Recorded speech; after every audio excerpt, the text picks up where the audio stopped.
And welcome back. And of course, very special segment lined up as we talk about El Dorado rum. Joining me for this conversation is El Dorado rum ambassador Stephanie Holt, and we're also joined by representatives of Grace Marcella Blake, and Efren Perez, brand manager. Good morning, guys. Good morning. Now, Stephanie, I have to start off with the obvious question. What is a rum ambassador? It's pretty much the best job in the world. I get to travel around the world and teach people about rum and talk about rum and taste rum. Okay. And how did you get connected with El Dorado? I was a bar manager in London, and I used to use a lot of it. Me and my staff liked tasting it occasionally, but we also sold a lot. And then they relaunched in the UK and asked for, we're looking for a brand ambassador, someone to represent the brand. And I was a bit of a spirits geek. I quite liked knowing lots about the things I was selling. Yeah. And so, I got the job. And why do you like El Dorado so much? What's so special about it? I mean, the obvious thing is the taste. It's really sweet and fruity, and it makes it very, very smooth to drink. But then also the heritage of the brand. We've been making rum in Guyana since 1670. We've got the only wooden stills in the world, and the production methods, everything's done in the kind of the best way possible. So it's such a good thing to be associated with it. Really proud to work with them. All right. So, guys, let's, on behalf of Grace, talk about why El Dorado will fit in the Belize market. Well, Grace Kennedy, of course, the name that is known in most of the households, has basically carved out a new umbrella, which is our beverage section. And so El Dorado is going to be our newest addition, complementing our Caribbean Macassan Stout, Carib Shandy, alongside our coconut water, dollar juice, and of course our Gloria UHT milk. So we're developing a portfolio for beverages specifically, and so El Dorado is our newest baby. And have you guys done any testing with the Belizean audience, see if this is something that they'll actually like? Because Belizeans are very specific about their rum. Well, right now, Marlene, what we're doing is we're doing a series of trainings to bartenders, because it's important for us to be able to make sure that they understand the rum, that they know exactly what mixes they can make, and understand exactly the comparisons of other rums that Stephanie is also doing. So we've done a training yesterday to about 15 bartenders in Belize City. Today we're doing another one in San Pedro for 20, and then tomorrow in Cayo. Okay.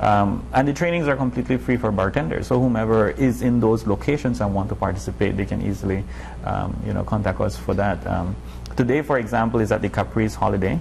And that would be running for 2 hours, and pretty much just, like I said, teaching them about the different rums, doing comparisons of different rums for them to understand the different levels of alcohol in each, and how to mix them and what goes with what, so that they could be able to understand that better. Let's talk about the different rums that are available. So walk us through, Stephanie. These are your babies. Yes, they are. Yes, I've got a lot of babies. So we have a wide selection, actually. So there's almost something for everyone. If you like kind of cocktails and mixing drinks, then we've got kind of white rums and younger kind of gold rums and spiced rums here that are perfect for making cocktails with. And then if you're into sort of maybe more scotches and cognacs and sipping spirits, we've got some older sipping rums here. So they've been aged for a lot longer. That makes them a lot smoother and easier to drink on their own. And then if you're not really into things that are quite as strong as rum, we've also got a cream liqueur, which is absolutely luscious down there. And what's it made from? El Dorado 5-year-old rum and cream. So yeah, it's obviously a rum cream liqueur. So that's for your like coladas and stuff like that. Yeah, but also just sipping after dinner. It's a lovely treat. It tastes like kind of melted vanilla ice cream, basically, which is look at William lovely. smile with that one. Did you just get a light bulb? So which is your personal favorite? Oh, it is like having babies. I can't pick. It depends what I'm doing. If I want a cocktail and a kind of summery kind of thing, I've got the girls over, then I'll pick a white rum and I'll mix it up with some pineapple juice and some coconut water. We're going to do that in a second. And have a little kind of refreshing punch, or if it's cold and I'm coming down with a cold, then I'll sip a strong one and sort that out. And for the early mornings, I don't want to get out of bed. You've got to be careful. Maybe we introduce some spice. But that's interesting, because obviously through your travels you're able to know what different people like within different regions and countries. What have you found out about Belize, and how does it compared to the rest of the It's region? really interesting, actually. I mean, because all the kind of Caribbean, South and Central American countries are so different, and the taste profiles are very, very different. And just from how much people like their balance in their drinks, whether they like it quite sweet or quite sour, we're seeing a massive difference. And in Belize, people like things quite sweet. Got a nice sweet tooth, which is lovely. And actually, our rums, because they're made from demerara sugar, that works really well with that flavour profile. So the kind of sweetness and the fruitiness comes through quite well. And then mixing them here, I mean, you've got so many amazing fresh fruits. And the bartending standard that I encountered yesterday with the people we trained in Belize City was amazing. Quite a lot better. They know what they're doing. They really know what they're doing. And actually, you know, you can know how to mix drinks and you can kind of play around with them a lot. But actually, the things that are seen as making really good bartenders is trying to keep it simple and use as fresh ingredients as possible. And quite often you find across the Caribbean they'll use liqueurs or, you know, kind of syrups rather than fresh fruits, and fresh fruits is what all the guys were using yesterday, so I was really impressed. It was amazing. Excellent. So can we get into some recipes? Yes, absolutely. Because that means sampling, right? Definitely. So early morning, yeah. On a hump day, yeah. We're going to start off with basically a melon daiquiri. So a lot of people will have had daiquiris before and had them almost like slush puppies. They're kind of blended and they're very icy. What I was sort of telling the guys yesterday is around the world, again, taking things back to historical accuracy basically is quite important. And so people are now drinking daiquiris a lot more, as they naturally were, as they originally were. There wasn't blenders invented in those days. So we're having it's a shaken. non-blended daiquiri. It's called a natural daiquiri, yeah, when you shake it rather than blend it. And it's a little bit more elegant, a little bit more classy. Okay. And we're also going to put some fresh melon in it because it's lovely and it's delicious. So really, really easy. So it's got some slices of fresh melon. I'm just going to put those in there. And then I'm going to add a little bit of sugar syrup. I just made this last night in my hotel. And it's just boiled sugar and water. Yeah, so you do... you put in twice as much water as you've got sugar, basically. So nice and easy. And I'm just going to put in about half a measure of sugar. Obviously, with the drinks here, I need to make them a little bit sweeter than I'd make them in the UK because of the sweet flavour profile. And then I'm just going to quickly crush that melon up because shaking it, you don't want to break everything or have to throw your shoulder out to shake it that hard. So a little bit of a crush there. So you get more of the flavour out. You get more of the flavour. It's a little bit easier for the flavour to come out. And you can also, you know, if you've got a lot of melon in bars, I recommend them to just blend up a whole melon at the beginning of a shift. You put that in a bottle, you've got melon puree. And then it's much easier. You don't have to spend the time crushing things. And then I'm going to use 2 ounces. But I think for people, when you go to a bar, you like to see them actually. Yeah, you like when you see them working on your drink. Yeah, you want that little bit of care and attention and to feel like special. They're making me a drink. Yes, exactly. Well, it's nice Like you're being served. Yeah. Well, I love it when a bar has a fruit bowl and it's kind of going, well, here you go. What fruit would you like? And then suddenly it's you can really just pick your own drink and kind of go, oh, I'll have some melon and some strawberries together, and you've almost created your own drink there. So I'm just going to squeeze in some fresh lime as well. And again, using a little bit less than I would usually do in the UK. So for 2 ounces of rum, I'm using about 3/4 of fresh lime juice. And in the UK, I'd probably use a whole ounce there. And then now I'm just going to scoop in some ice. So that's the drink. It's simple. It's rum, just melon, lime, rum, and sugar, and it's done. So very, very easy, very, very quick. And with a blender, you've got to put in the crushed ice, and it can break the blender. This is much quicker and easier. So this isn't going to leak everywhere now. Do you have a bartender shake? That's your shake there? Oh yeah, that's a good shake. It's when I'm training people, I'm like, you're trying to smash the ice up. The ice is your enemy. You're trying to break it into tiny pieces. So it's trying to teach people to shake hard enough. We used to say you're not rocking it to sleep. You're shaking it. And so then you just strain that out into the glass. And obviously the melon pieces will kind of get in the way of the holes. So you need to kind of keep sugaring it. Get it all to come out. And it's got the colour of the melon already. Yeah, it looks really beautiful. So it works really, really well. And that's probably enough. There we go. And who wants to try? Oh, I will. Obviously, if you're I'm getting my fruit serving for today. Exactly, this is one of your 5 a day. Does that justify it? Oh, that's So My it'll rum taste- serving for the this morning. makes it look like a lush, It'll doesn't taste it? stronger than a normal daiquiri because it's not got all that ice in it, but it's also should be really well balanced. It's not too sour, is it? Is it okay? No, it's good. It's Okay. good, and you really taste the melon. Yeah. and the rum. let's put that one on pause for a while. But it's good, and it tastes fresh. Yeah. Exactly, and this isn't, a daiquiri should be quite sour and Yeah. it should be quite refreshing. It's supposed to be kind of a mid-afternoon kind of drink. You're having a hot day and you wander out and have a So fresh they're fruit not daiquiri. supposed to be sweet that your jaw clenches together. No, it's not supposed to be a dessert drink. Yeah. Daiquiris are right before dinner. They're supposed to make your mouth wake up and kind of almost be like a little bit of a slap in the face with the sourness. All right, so I know you have Have a another daiquiri, drink. I'll help you out. There's no daiquiri. I'll help you. Sounds like somebody's going to be using it more often. Yeah, I'm going to make another drink, and this is actually a drink that's a little bit more after dinner and later in the evenings, and it uses some golden rum. And it's a little bit more, you kind of sit and you sip it and you swirl it around in the glass with the ice and stuff. So it's a really relaxing, nice, It makes easy you drink look more to make. sophisticated. Exactly, but I think this is very sophisticated as well. But we're going definitely down the sophisticated route. So this is really easy to make as well. I use the 5-year-old rum for this. It's got a little bit more character and flavour than the younger ones. So what does it taste like? This tastes of, kind of fruit cake. People were saying kind of like black cake yesterday when we were doing the tasting notes. So raisins, apricots, orange peel, kind of walnuts and spices and stuff as Okay. well. Lots of vanilla and chocolate flavours in here as well. And so this drink actually is a really good drink for someone who'd like to taste the rum but just doesn't want to quite drink it neat. Okay, so you're taking all the flavors that are in the rum and just enhancing them and lengthening the drink, but you're not hiding it at all with anything. So the kind of sweet flavors that are naturally in that rum, again, I'm just going to use a little bit of sugar syrup to bring that out. So you just use kind of a spoonful here. So And really syrup quick and to easy. rum. Yes, it makes sense. Now, sugar actually softens things out. So again, if you're not used to that kind of strong alcohol, when you put a little splash more sugar in it, it brings out the flavors and just softens it. We use sugar in cocktails like chefs use salt in food, and it just enhances the flavors. So if anything doesn't quite taste right, That's put a little one to splash know. of sugar. And then I'm going to use a dash of Angostura bitters, and that's just bringing out the spicy, woody flavors that are in the rum. So we're just bringing out flavors that are already there, really. So it's nice and easy. And then I'm going to put some ice in. So where was my ice cube? Oh, I was using that. Which isn't going to come off now. There we go.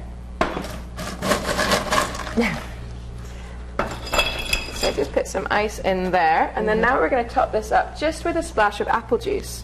And Is it best to use apple juice, or you can use? you can use any juice, but the thing with the apple juice is it doesn't really have much flavour, which sounds odd, but it's actually great for this cocktail. Like I say, this is a cocktail where you just want to taste the rum. And so all the apple juice is doing is bringing out the fruity flavours that are in the rum naturally, but not really adding anything else. It's not covering it up, it's not changing It's not it. going to give you the sour of the lime, or No, this is the drink done, really. And so it's called a treacle. It was invented in the 1980s in London. Called a what? Treacle. Treacle? Yeah. It's kind of our word for molasses in the UK. So it's Treacle.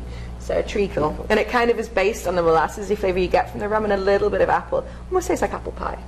Okay, so this is, let's rehash. It's the 5-year-old rum. Yeah. The sugar syrup. Yeah.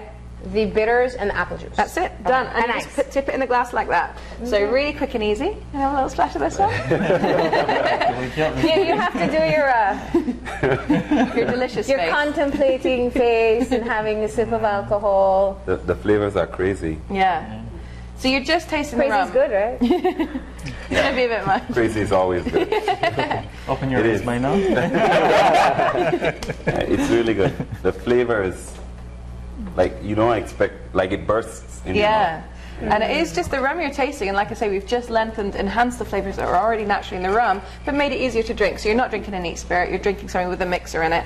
But yeah, you look quite sophisticated sitting there. Now, I always have this question when we do Grace and You. What happens in your testing kitchen now that there's rum involved? Well, Do you guys get sloshed on like any random day of the week? interestingly enough, yesterday we had a training for all our staff, Yeah. which was our merchandisers and account managers, and they had to sip 25 bottles of rums pretty much. 25 bottles of rum. But it All right. wasn't I hope to there get weren't them any drunk. It was transactions just for made them. yesterday. No, it Yeah. was just basically for them to know the different tastes. You know, Yeah. and Stephanie was really good at explaining the differences on those rums. So It's interesting because you talk about learning about different flavors with wine. You swish out your mouth, kind of thing. How do you appreciate the flavors with different rum? Well, you kind of do it the similar way to wine. You know, you take a couple of sniffs as well. The thing you've got to be careful of is obviously the alcohol's a lot stronger. Yeah. So it's not, you don't take a big strong sniff like you do with wine. You take lots of gentle, small smells from a bit of a distance until your nose gets used to the alcohol. And the same with sipping. Your first sip of any spirit, because it's kind of 40% odd, will be a surprise for your tongue, let's say. And so your tongue, you need to take a tiny little sip first and just get your tongue used to that alcohol in there, and then you can start tasting it properly. So the it's always flavour. So the best idea is to take it slowly and let it roll from the front of the tongue to the back. I get some people who try and skip the tongue and throw it to the back of their throat, but then the flavour opens up in the back of your throat, and that's not where you want it to do. So take it gently, basically. And you said there are 25 rums?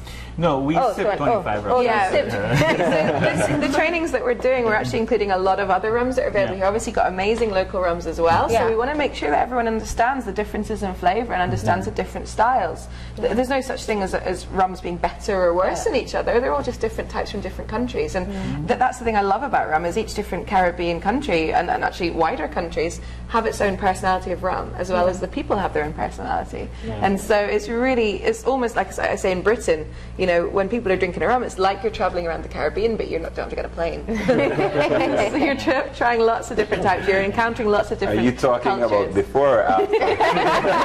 The highest. But apart from the El Dorado rums that we have, we also carry liqueurs and we also carry vodkas. We have 2 vodkas also that we're in the entire line of rums that we have. So. Oh, okay. So there's a lot to be appreciated. Yes. Yeah. Well, I really love the history that you give and understanding specifically why the ingredients are added to the drinks. How important in that, and being able to use the rum and get the best quality out of it. Yeah, it's really quite important. I mean, anyone can kind of shove stuff into a glass and try and make Rum a and drink Coke. kind of We thing. can- Yeah. And you see The preference for that is how much rum and how much Coke. Yes, That's what exactly. Half and half, I think, is fair enough. Please don't make so true. But yeah, it's really important to, I think, use the best ingredients you can, and like I say, using as many fresh things as you can is excellent, and also trying to work out why you're putting things in. If you're putting things in to hide the flavour of the alcohol, then your alcohol's probably not very good. Whereas actually you should try and use better alcohol that has a nice flavour, and then mix with it rather than against it. So, but yeah, you see a lot of bartenders travelling around, and you're just kind of thinking they're just shoving stuff in and just making everything a bit sweet and blue and things. But when you kind talk of- about the taste profile and people preferring things that are more sweet, is that because we've not been taught to really appreciate the flavor of the rum, that you don't want that taste? It's sometimes to do with that, yes. It's like I say, the sweetness will soften out the alcohol. So if people are drinking kind of maybe younger rums and they may be a little bit harsher or hotter, then they'll be adding more sweetness to kind of cover that up. But also it's just flavour profiles. It's just what food you like and what you're kind of brought up with, I think. And it's cultural. So, going across the different Caribbean islands, I'm quite often kind of going, okay, they're a bit sweeter in Trinidad, but they're less sweet in St. Lucia. And then here you're quite sweet as well. So it's just a really interesting difference. I think it's based on what you're used to and what your palate gets used to. They've done tests around the world to see who's used to bitterness, and people in Brazil apparently are some of the people who are best at dealing with bitterness. Really? They can And their caipirinhas are kind of sweet. Yeah, they're sweet, but the cachaça itself is really bitter, Yeah. and they're very good at dealing with bitter. Whereas people from other regions of the world are less good, and it's not anything to do with kind of training. It's just with what you're used people to. grow up drinking. Yeah, and what your palate's used So to. if you were replacing a regular rum and coke, which is a favorite for Belizeans, what would you recommend? If they like drinking a white rum, then there's either this one, which gives us quite a light flavour. If you want a little bit more of a rummy flavour, then this 3-year-old has got a lot more character to it, a lot more of a vanilla kind of flavour to And it. you also have the gold.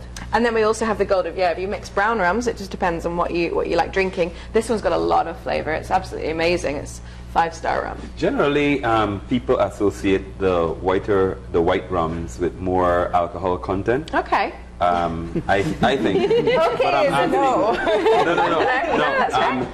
Come on, Red Top and stuff like that. These people get it's I more know. raw rum. Yeah, you do quite often get either overproof white rums, which are extra strong, or the white rums are unaged, and the lack of aging makes them keep all that fire.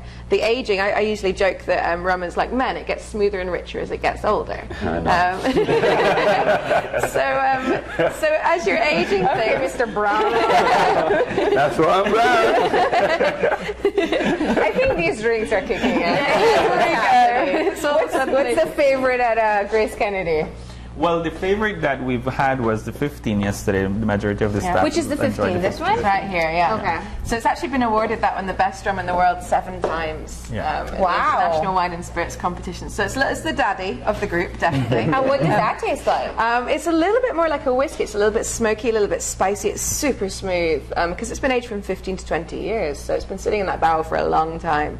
And the cool thing about rum is that 1 year aging in a hot country is actually worth 2 years aging in a cold country like Scotland. So when you're drinking rum compared to Scotch, drinking a 15-year-old rum is like drinking a 30-year-old Scotch, which is a big difference. So you can imagine the price of a 30-year-old Scotch. Yeah. And so that's the same with all rums. And it's something people don't realise. Like, people are always saying, why is rum so much smoother than whiskey? And that's why. And your favorite? The 12-year-old. The It's a 12-year-old. step down from the 15. Oh, okay. It's a little bit fruitier, that one. It's Okay. slightly less smoky, a little bit fruitier, and much friendlier as well. Much I think. I think friendlier. that's the one you have. You've got your friends coming over for a game of poker, a game of dominoes, bottle of that on the table, everyone's happy. And you drink it neat? Neat or with ice. Okay. Yeah, or coconut water is fine as well. Things that don't have much flavour. So coconut water is quite a nice addition to things, just because it's not got too much flavour. It just lengthens it again. All right, so I know you have one more recipe lined up for us. I do, yeah. Just another little quick one. So we are going to. This is something that I think people could make at home quite easily. So it's just some ice in the glass first. Now, then- how do you decide a simple thing like that? When to put the ice? It kind of depends on the size of the ice. In the UK, our ice is much bigger, and so it melts slower. And so you'd put it in at the first for pretty much all drinks, and then as you're making the drink, it would gradually melt. Whereas here, the ice is much smaller, and so you want to put it in kind of later on, especially a strong drink like this. Because the rum will melt the ice. Exactly. Whereas this one's going to be made very quickly. I'm just tipping in a few things very quickly. So the ice can go in first on that one, or go in later. So that's less of a worry. This one I'm going to use the 3-year-old rum. Now the flavour of this one, because it's been aged for a little bit longer than the other white rum, is much more vanilla and coconut and pineapple. So it's a really rich flavoured rum. It's secretly a gold rum, but it's had the colour of charcoal filtered out of it for cocktails. So it came out of the barrel after 3 years brown, and then we filtered it. And so then I'm going to put in, so it's 2 ounces of rum. I'm going to put in 1 ounce of pineapple juice. And then I'm going to put in 2 ounces of coconut water. How much have you been encouraging the bartenders to use the measurements? I think it's a really important thing to do, especially when I do a lot of cocktail competitions. I now judge a lot of cocktail competitions. And yeah, it's pretty important for consistency purposes. But also, so your customer kind of feels like they're getting the right amount of alcohol. If you just kind of pour willy-nilly, no one's really sure what they're getting, what they're paying for. So, right, who wants to try this one? That's done. This is rum, Pineapple juice, coconut water, coconut water, and a splash of and a little lime. splash of lime. So, All right, this sounds refreshing. yeah, refreshing. It's easy to make in a punch, that one. So quite sweet as well. Yeah, you taste that pineapple juice. It's good. Yeah, and it's also basically good for you. Coconut water, it's totally good for you. Rum, well, we'll find out. I have that all day today. I'll put it in my coffee for tomorrow. And the garnishing, as opposed to putting the lime on, because some people just leave the lime on the side. On Is the it recommended that you I squeezed these in because I wanted the juice in there, but also the lime skin has some oils in it, which actually gives you almost like a sherbety flavour. It's a little bit zingy on the tongue, and it makes it much dry and much kind of sour without being sour. Yeah. And again, Belizeans are sensitive to sour, Yeah. so I wanted that kind of sour lime refreshing flavour without it being too sour. Yeah. And the skin of the lime will do that. So, That tastes a lot like a scaled down panty ripper. It's not sweet from the coconut. yeah. It's Or, refreshing. I mean, pina coladas as well. If you're thinking of the flavours in a pina colada, it's coconut, pineapple, and rum, pretty much. So that's that, but it's not got all that cream and all that heaviness in there. It's a little bit more refreshing. Excellent. So, guys, I know we're looking forward to the launch of El Dorado. Yes. In addition to the training with the bartenders, what can we expect? Well, the line is available now. Okay. You know, we're right now hashing out the last details of as to where these will be located, so that people could find them. We'll definitely be posting those up shortly. The official launch of El Dorado is today. Tonight we're doing a launch for invited guests at the 6th launch. And then, of course, tomorrow we continue doing the trainings with bartenders in Cayo. So in Cayo, for example, for those that didn't sign up and want to sign up, the training is completely free. Yeah. And they can contact us, or they can go to El Fuego at 9 o'clock. We start tomorrow. For them to be able to take advantage of the training, it's really good training for them, and they will be able to learn a lot more from that. But for the rum itself also, we will, as time progresses during the course of this month and next, we will definitely be more in other districts doing probably happy hours here and there, so people will be able to look out for us also in those. And to follow us on Facebook also, because most of our updates are there. And Stephanie, you're staying around for the next 2 months to make all the drinks. I wish. It's absolutely lovely here, actually. No, I wish I'm getting back on Friday, unfortunately. So, back to London. Yeah, well, at least you get to enjoy San Pedro today. Exactly. Quite exciting. Well, enjoy your stay. Thank you very much. And we'll go to break, and during that time, we'll try and keep Marlene away from all the strong drinks.